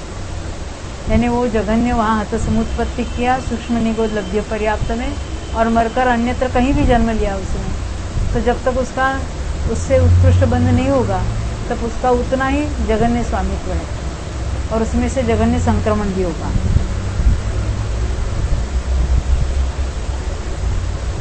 यदि कोई ऐसी आशंका करे विशुद्धतर करण रूप परिणामों के द्वारा, करण परिणाम कैसे है? ये लब्ध्य पर्याप्त से भी विशुद्धतर है, अधिक विशुद्ध है, तो उसके द्वारा शपथ की अंतिम फाली में घात होकर शेष बचे हुए अनुभाग का जघन्यपना बन जाता है, सो उसकी ऐसी आशंका करना भी ठीक नहीं है। हमने क्या देखा था, हमेशा क्षपणा करते करते जो अंतिम बच जाता है वो तो अंतर मिनिमम होता है। क्योंकि अंतरकरण के पूर्व क्षपक संबंधी अनुभाग सूक्ष्म एकेंद्रिय संबंधी अनुभाग की अपेक्षा अनंत गुणा होता है। क्योंकि हम गुणस्थानों की अपेक्षा कहेंगे या क्षपणा की क्रिया देखेंगे तो शुरू में अनुभाग और स्थिति भी ज़्यादा है, फिर वो घटती चली जाए। तो यहाँ तो एकेंद्रिय संबंधी जो अनुभाग है उससे भी यहाँ पर अंतरकरण के पहले अनंत गुणा पाया जाता है। और ये 8 कषायों की क्षपणा कब होती है? अंतरकरण के पहले होती है। इसलिए इसका जघन्य भी क्षपक की अपेक्षा जघन्य अनुभाग है। वो निगोध या उसने जो जघन्य किया है उससे अनंत गुणा है। इसलिए ओग से जघन्य में जघन्य कहना है तो उसको ही ले लेना, सूक्ष्म निगोध वाले। सम्मतस्य जघन्य अनुभाग संकामो को होई। अब एक मिथ्यात्व की बात देखिए, 8 कषायों की देखिए। अब सम्यक्त्व के जघन्य अनुभाग संक्रम का स्वामी कौन है? उत्कृष्ट का कौन देखा था हमने, याद है? सम्यक्त्व का, जिसके उसकी सत्ता है, एक्सेप्ट क्षपणा वाला। क्षपणा में वो अनुत्कृष्ट हो जाता है, अनुत्कृष्ट की शुरुआत हुई। अब जघन्य कब होगा उसकी बात बताएंगे। यह सूत्र सुगम है। समयाहियावलीय अक्षीण दंसन मोहिनियों, जिसके दर्शन मोहिनी की क्षपणा में एक समय अधिक एक आवली काल शेष है, वह सम्यक्त्व के जघन्य अनुभाग संक्रम का स्वामी है। क्योंकि आवली बचने पर वो संक्रमण रुक जाएगा, तो उसके एक समय पहले उसकी मिनिमम पॉसिबल वहाँ अनुभाग बाकी है। क्योंकि यहाँ पर अनुभाग का सबसे उत्कृष्ट घात प्राप्त हो गया। घात ज्यादा है तो शेष अनुभाग कम है, तथा प्रत्येक समय में होने वाली अपवर्तना से यह अत्यंत जघन्य कर लिया गया है, इसलिए इसका जघन्यपना बन जाता है। पहले में पहले अनुभाग कांडक होते गए। जब अनुभाग कांडक रुकते हैं तो प्रति समय अनुभाग घटता चला जाता है, अनंत गुणाहीन होता है। उसको कहेंगे अनुसमयापवर्तना। यहाँ कहेंगे प्रत्येक समय में होने वाली अपवर्तना। अपवर्तना यानी घटना, इसलिए इसका जघन्यपना बन जाता है। सम्मामिच्छत जघन्य अनुभाग संकामों को होई। सम्यक मिथ्यात्व के जघन्य अनुभाग संक्रम का स्वामी कौन है? यह सूत्र सुगम है। अंतिम अनुभाग कांडक का संक्रम करने वाला जीव सम्यक मिथ्यात्व के जघन्य अनुभाग संक्रम का स्वामी है। दर्शन मोनि की क्षपना के समय द्विचरिमा आदि अधस्तन अनुभाग कांडकों का संक्रम करके, यानी अंतिम को छोड़कर उपांत और पहले वाले सभी कांडकों का संक्रम करके, जो सम्यक मिथ्यात्व के अंतिम अनुभाग कांडक में व्यापृत है, यानी जिसका अंतिम अनुभाग कांडक चल रहा है, वह प्रकृति में जघन्य स्वामी होता है। तो कितने समय तक होगा? अंतर्मूर्त तक। अन्यत्र जो हम देखें कांडक के बाद होता है, परंतु वो नहीं लेना यहाँ, क्योंकि अंतिम कांडक होने के बाद आवली प्रमाण शेष रहेगी, तो वहां संक्रमण रुक गया। तो इसलिए अंतिम कांडक में थ्रू आउट उसका उतना ही अनुभाग है, अंतर्मूर्त, वो जघन्य कहलाए। देखो स्थिति कांडक में क्या होता है, कांडक तो उतना का उतना रहता है, पर स्थिति एक एक समय से घट रही है। अनुभाग कांडक में तो ऐसा नहीं है, समान अनुभाग रहता है। उसमें तो जितना है पड़ा है सत्ता में उतना है ही है। कांडक घात के अंतिम समय में वो कम हो जाएगा, परंतु यहाँ तो अंतिम समय में वो रुक ही जाएगा। तो जब तक एक कांडक की एक फाली, दो फाली, तीन फाली चल रही, तो उतना का उतना कांडक बना रहता है। स्थिति जैसे उसमें कम नहीं होता हर समय। ख्याल में आती है ना ये बात? इसलिए कहेंगे जब तक वो अंतिम अनुभाग कांडक में व्यापृत है, पूरा अनुभाग कांडक कर रहा है, तो थ्रू आउट उसका जघन्य स्वामित्व है। क्योंकि उससे पहले सम्यक मिथ्यात्व संबंधी जघन्य अनुभाग संक्रम नहीं उपलब्ध होता। ये तो सम्यक मिथ्यात्व की बात हो गई। तो कहते अनंतानुबंधीनम जघन्य अनुभाग संकामो को होई। अनंतानुबंधियों के जघन्य अनुभाग संक्रम का स्वामी कौन है? यह सूत्र सुगम है। विसंजो एदूण पुणो तप पाओग विशुद्ध परिणामेन संजोएदूण आवलियादिदो। आवलियादिदो ने आवली के अतीत होने पर, किसके? संजोएदूण संयुक्त होने के आवली बीतने पर। और वो किस प्रकार से संयोजित हुआ है? तो उसके प्रायोग्य विशुद्ध परिणाम से। क्योंकि जो संयोजना होती है, संयोजना होने पर जो परिणाम है उसमें भी हीनादिकता होगी कि नहीं होगी?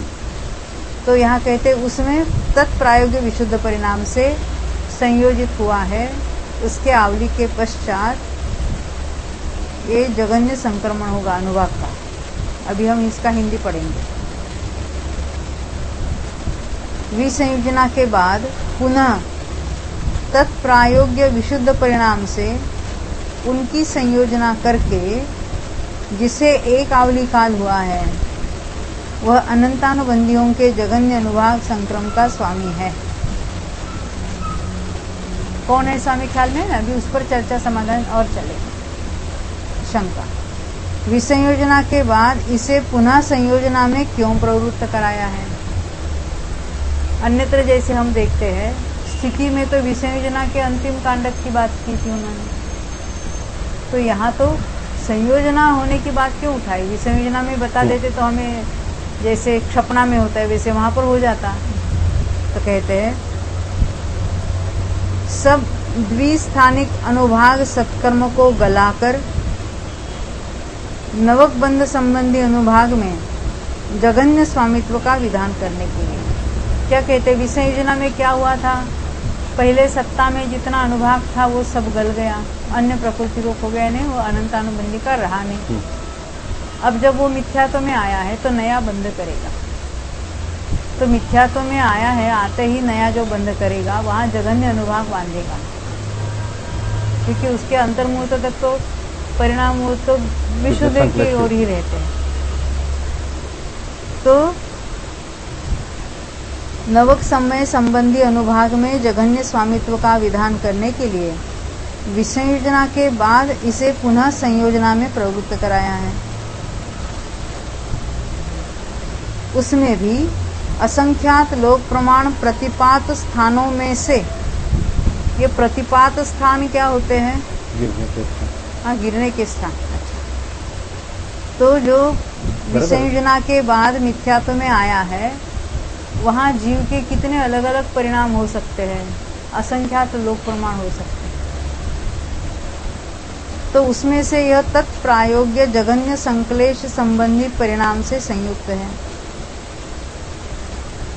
संक्लेश ही लिया क्योंकि अभी गिरकर आया है तो संक्लेश होगा, तो इसलिए तत्प्रायोग्य जगन्य ने जगन्य संक्लेश लिया। वहां जो असंख्यात लोक प्रमाण अलग अलग स्थान परिणामों के वेरिएशंस पाए जाएंगे, उसमें से जो मिनिमम पॉसिबल संक्लेश वाला है उसके ये जो नवक बंध वाला जो अनुभाग है वो मिनिमम बंधा जाएगा। इस बात का ज्ञान कराने के लिए तब पाओगे विशुद्ध परिणाम है ना, जगन्य संक्लेश कहो और उसी को विशुद्ध को एक ही बात है। यह वचन कहा है क्योंकि मंद संक्लेश रूप परिणाम ही यहाँ पर विशुद्ध रूप से विवक्षित किया गया। अपेक्षा सहित हम बात कर सकते हैं इसको। तो संक्लेश की मंदतम संक्लेश है, उसी को यहाँ विशुद्धि बताई, उसके प्रायोगिक विशुद्धि। अब उक्त प्रकार से संयुक्त होकर जब विभक्ति की बात करेंगे तो प्रथम समय में ही कहेंगे उसका जगन्य अनुभाग विभक्ति प्राप्त हुई, परंतु यहाँ संक्रमण की बात है। तो अभी जो नया बंध हुआ है जगन्य अनुभाग वाला, एक आवली बीतने पर उसका जगन्य अनुभाग संक्रमण हो।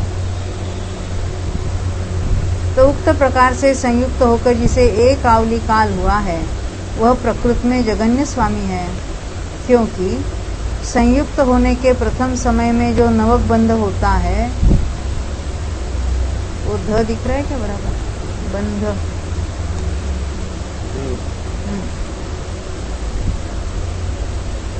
उसका एक आवली के बाद वहां पर जगन्य रूप से संक्रम देखा जाता है।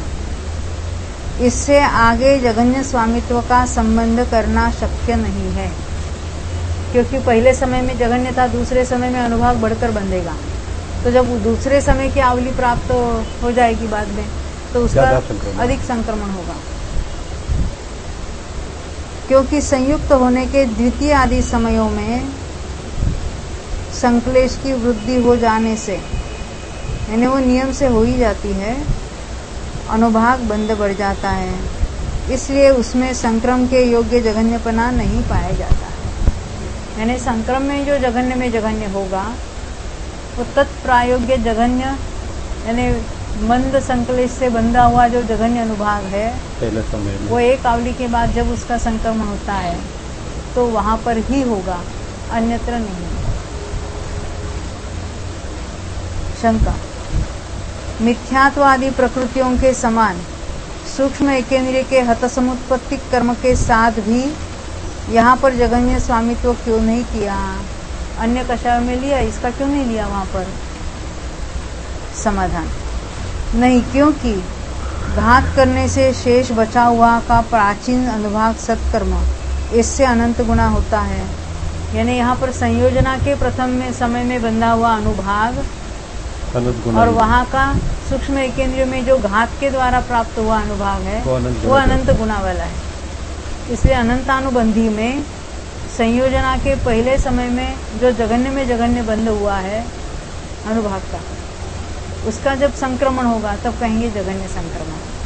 वो एकेंद्रियों के अनुभाग से भी अनंत गुणाहीन वाला है। फिर शंका, वह अनंत गुणा है किस प्रमाण से जाना जाता है? समाधान, इसी सूत्र से जाना जाता है, क्योंकि सूत्र ही प्रमाण है ना, वही प्रूफ है। यदि ऐसा न होता तो वहीं पर स्वामित्व के विधान करने का प्रसंग आता। यानी वहां पर भी जैसे मिथ्यात्व के समान 8 कषाय बता दिए, वैसे इसको भी बता देते हैं। इतने कथन से अनंतानुबंधियों के विषयोजना संबंधी अंतिम अनुभाग कांडक में जघन्य स्वामित्व के विधान विषयक आशंका का निराकरण हो जाता है। यानी जैसे क्षपणा में अंतिम कांडक में कहते तो वैसे वहां पर भी होता है, तो उसका भी निराकरण होता है, क्योंकि वहां का अनुभाग सूक्ष्म एकेंद्रिय के अनुभाग से भी अनंत गुणा देखा जाता है। अभी जो हमने देखा था संयोजना के पहले समय में बंधा हुआ, वो जघन्य में जघन्य पॉसिबल, उससे सूक्ष्म एकेंद्रिय ने हत समुत्पत्ति द्वारा वो अनंत गुणा, और उससे भी विसंयोजना वाले अंतिम कांडक में वो अनंत गुणा।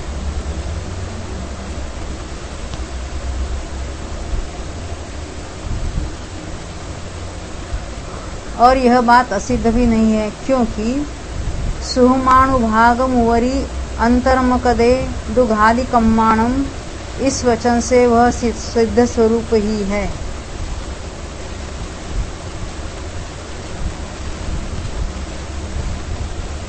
यदि कोई ऐसी आशंका करे कि इस विषय से वचन से तो स्वामित्व विषयक अनुभाग का भी उसके अनुभाग से यानी सूक्ष्म एकेंद्रिय के अनुभाग से अधिक पना बन जाता है, सो ऐसी आशंका नहीं करनी चाहिए, क्योंकि प्राचीन सत्कर्म का अभाव होने से प्रयत्न जनित जो नवक बंध होता है उसका उससे स्तोक रूप से संक्रम होना उचित है।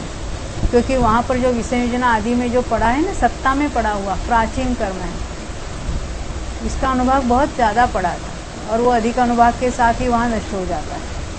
अब यहाँ जो नया बंध है उसका अनुभाग कम बंधा है। ये प्रयत्न जनित क्यों बताया?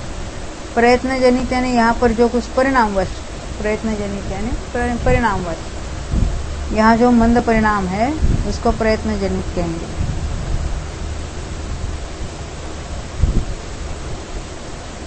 तथा संयुक्त होने के अंतर्मूर्त बाद भी सत्कर्म सूक्ष्म एकेंद्रिय के सत्कर्म से कम होता है, इस सूत्र वचन से भी वैसा होना उचित है। क्या कहते हैं? पहले समय में तो सत्कर्म तो कम है, परंतु एक अंतर्मूर्त बाद भी वहाँ जो अनुभाग है वो सूक्ष्म एकेंद्रिय के अनुभाग से कम होता है। इस सूत्र वचन से भी वैसा होना उचित है। यद्यपि संयुक्त होने के प्रथम समय में ही शेष कषायों का प्राचीन सत्तारूप अनुभाग अनंतानुबंधियों के नवक बंध के ऊपर संक्रम करता हुआ रहता है, ऐसा निश्चित होता है। क्योंकि बंध में संक्रम होता है ऐसा नहीं। क्या कहना चाहते हैं, समझ में आती है बात? अभी किसी ने विसंयोजना की, वो मिथ्यात्व में गया, तो उसने अनंतानुबंधी का बंध शुरू किया। उस अनंतानुबंधी का संक्रमण नहीं हो रहा है, परंतु क्या वो प्रतिग्रह रूप से है कि नहीं है? है ही, क्योंकि बंधने वाले प्रतिग्रह रूप से होते हैं। तो ये यहाँ पूछ रहे हैं, वहाँ नया बंध जघन्य बंध रहा है, परंतु जो अन्य कषाय है, विसंयोजना में अन्य कषाय रूप हुई थी अनंतानुबंधी, वो अभी संयोजना के पहले समय ही वो अनंतानुबंधी से हो जाती है, तो उसका तो अनुभाग ज़्यादा है। अब वो ज़्यादा अनुभाग इसमें होगा कि नहीं संक्रमित, ये प्रश्न है। कल में थी बात कि पहले समय में संयोजना के अन्य जो कषाय है, चारित्र मोहिनी है, वो अनंतानुबंधी से टर्न हो रहे हैं, तो उसका अनुभाग इसमें संक्रमित हो जाए तो कहते हैं परंतु वह बंध के अनुसार ही परिणत हो जाता है। संक्रमण में क्या रूल क्या है? जो नया बंध होता है उसी रूप होता है। बंध जितने अनुभाग का हो रहा है, जो अन्य कषाय इस रूप हो रहे हैं तो उसका अनुभाग भी इतना ही हो रहा है, भले वो ज्यादा हो। उसमें अधिक अनुभाग था, परंतु जो नया बंधने वाली अनुभाग कम, अनंतानुबंधी का अनुभाग कम अनुभाग है, तो संक्रमण भी कम। तो जो कषाय अनंतानुबंधी रूप से हो रहे हैं उसका अनुभाग भी बंधने वाले अनुभाग के समान हो जाता है।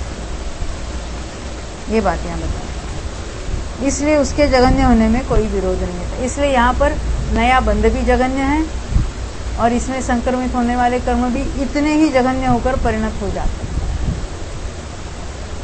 इसलिए अन्य विवक्षा के परिहार द्वारा, यानी अन्य विवक्षा यहाँ नहीं हो सकती, उसके भी रूल आउट कर दिया। प्रकृति में ही जघन्य स्वामित्व बनता है, यह कथन निर्दोष है। ये बात ख्याल में आई? अभी तक हमने मिथ्यात्व का जघन्य किसके देखा? सूक्ष्म निगद लब्ध्य पर्याप्त के हत समुत्पत्ति के द्वारा। फिर 8 कषायों का भी वैसा ही है। उसके बाद सम्यक्त्व का एक समय प्लस एक आवली वाला, ये क्षपणा में जब आवली प्लस एक समय बाकी रहता है तब की बात है। सम्यक मिथ्यात्व का अंतिम कांडक का, उसका भी क्षपणा में जब अंतिम कांडक घात होता है तभी। हाँ, अंतिम कांडक में पूरा अंतिम कांडक अंतर्मूर्त तक। फिर कौन रह गया अभी? अनंतानुबंधी संयोजना के एक आवली प्लस एक समय। हाँ, संयोजना के समय जघन्य बंध हुआ और एक आवली होने पर उसका जघन्य संक्रमण होता, उसी की चर्चा हमने की। अब कौन रह गए? अभी संज्वलन रहे हैं और पहले जो लिस्ट हमने नौ कषाय है, पुरुष है, सब है। तो यहाँ क्रोध संज्वलन की बात पहले कहेंगे। कोह संज्वलन से जघन्य अनुभाग संकामो को होई। क्रोध संज्वलन के जघन्य अनुभाग संक्रम का स्वामी कौन है? यह सूत्र सुगम है। चरिम अनुभाग बंधस्य चरिम समय अनिल लेवगो। अंतिम अनुभाग बंध का अंतिम समयवर्ती अनिर्लेपक जी क्या कहते हैं? जो अंतिम अनुभाग बंध किया है, क्रोध वेदक काल का जो अंतिम समय है, वहां पर उसने क्रोध संज्वलन का बंध किया। अन्य भी बंधे हैं परंतु हम इसकी बात कर रहे हैं। तो क्रोध संज्वलन का जो बंध किया है, तो उसमें जैसे स्थिति जघन्य पड़ी है, कितनी पड़ती है? 2 समय कम 2 आवली, 2 महीने की और 2 महीने बंद की बात, बंद की बात। तो 2 महीने का बंद हुआ है। वैसे यहाँ पर जघन्य अनुभाग का बंद भी हुआ है। तो कहते हैं कि अंतिम अनुभाग बंध का केवल बंद करने से नहीं, उसका अंतिम समयवर्ती अनिर्लेपक चीज, ये बंद होने के आवली के पश्चात उसका घात शुरू होता है, नहीं संक्रमण द्वारा नष्ट होने शुरू होते हैं। जब उसका अंतिम समय, यानी उसका अंतिम समय बाकी है, ये क्रोध के सत्ता वाले अंतिम समय उसका, तो वह जीव क्रोध संज्वलन के जघन्य अनुभाग नु करना उसका जघन्य अनुभाग संक्रम का स्वामी है। कर दिया? हाँ। क्रोध वेदक शपक का जो अंतिम अनुभाग बंध है, जब उसने अंतिम बंध किया है, उसमें स्थिति और अनुभाग दोनों ही बंधे थे। यहाँ प्रकरण अनुभाग का चल रहा है, इसलिए स्थिति की चर्चा नहीं करेंगे। तो जो जघन्य अनुभाग बंध हुआ वहाँ पर, उसकी यहाँ चरम अनुभाग बंध संज्ञा है, परंतु वह पृष्ठि स्वरूप है। क्या कहना चाहते हैं? ये जो बंध हो रहा है वो इतना जघन्य बंध हो रहा है वहाँ पर, वो कैसा है? तो पृष्ठि स्वरूप है। पृष्ठि स्वरूप है उसका अर्थ क्या है? देखो, जो होते पहले तो स्पर्धक थे, उसमें वर्गणाएं थी, उसका अनुभाग बहुत घटाया तो अपूर्व स्पर्धक बने, उसके और अनुभाग घटे तो पृष्ठि हो गई, अनंत गुण अनंत गुण। तो यहाँ जो है पहले सत्ता में वाले तो पृष्ठि रूप परिणाम आए, परंतु यहाँ जो बंध रहे हैं वो भी पृष्ठि रूप ही बंध हुआ, यानी इतना जघन्य बंध हुआ है इसमें। क्योंकि क्रोध की तीसरी पृष्ठि के वेदक जीव के द्वारा ये तीसरी कृष्टि क्यों कहा? ये कृष्टि तो एक एक कृष्टि है, परंतु अनेक कृष्टियों का मिलकर संग्रह कृष्टि कहते हैं। 3 कृष्ण और हर एक के 3-3 संग्रह कृष्टियाँ होती हैं। क्रोध की 3, वांकी की 3, माया की 3, लोभ की 3। तो पहले प्रथम कृष्टि ऊपर से कहेंगे तो पहली कृष्टि का वेदक हो गया, फिर दूसरी का, फिर तीसरी का। तो तीसरी कृष्टि के वेदक जीव के द्वारा वह निवृत्त हुआ है। निवृत्त कृष्टि स्वरूप रचना हुई है उसकी। उसको अंतिम अनुभाग बंध का अंतिम समयवर्ती अनिर्लेपक ऐसा कहने पर ये कब होगा? तो क्रोध वेदक काल मिट गया है और फिर उसके एक आवली के पश्चात तो संक्रमण शुरू हुआ है और वो आवली का एक समय कम तब पूरा हो जाएगा। इसलिए कहते हैं वह मान वेदक काल के 2 समय कम 2 आवली काल के अंतिम समय में विद्यमान जीव लेना चाहिए। 2 समय कम 2 आवली का अंतिम, क्योंकि वहाँ उसकी लास्ट ये उसका अंतिम समय है क्रोध के क्षपणा का।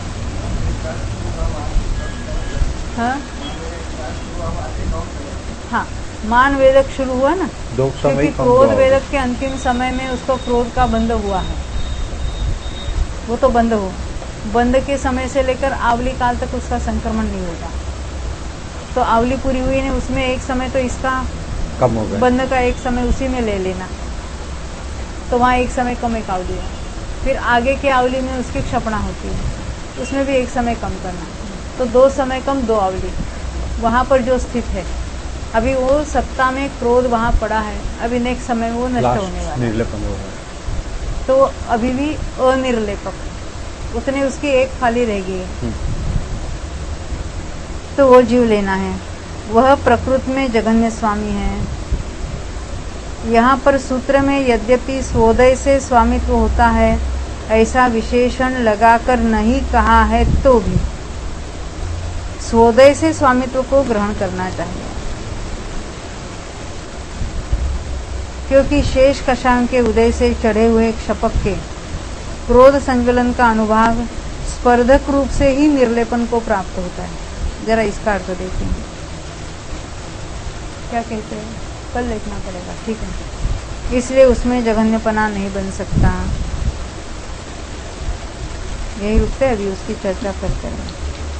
जावाणी के ज्ञान से सूझे लोकालो, सोवाणी मस्तक न हो सदा देत हो।